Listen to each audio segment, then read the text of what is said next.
निर्माण गर्दैछ भन्ने सुन्नु। अहिले म तपाईँलाई के देखाउँदैछु, स्टारभेसन इन्जिन अलग गरेर आगो निर्माण गर्ने विधि सिकाउँदैछु। सुरु पनि भयो, यो पुरै इन्जिन होइन त यहाँसम्म हो नि। अब मैले यहाँदेखि इन्जिन तान्ने, अब के भयो, यो आगो जति छ जल्यो यो स्टारभेसन इन्जिन अलग गर्ने आगो यहीँ गएर निक्छ। अर्को कुरो के हुन्छ भने यो छ नि हामीले जमिनको रेखादेखि गरेका छौँ नि, माटोदेखि लिएर यसैलाई 3 देखि 6 मिटरसम्म हाम्रो समुदाय वन अर्थात् नेपालको हकमा।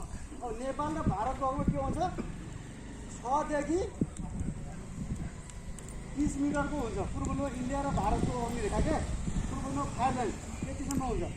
अब यो अहिले के भयो, फायर लाइनको काम पनि भयो, स्टारभेसन आगो निर्माण विधि पनि भयो, दुइटै भयो नि, रेखा पनि भयो नि हो। यसरी आगो निर्माण गर्नुपर्छ ताकि भानुछापमा अस्ति हामीले स्वयं हाम्रो नेपाली सेना अथवा बिहार्नु परेको कति 13 जन मृत्यु भएको थियो नि, त्यो आगोको कसरी भयो भन्ने म त्यस्तो भन्न चाहन्छु। आगोको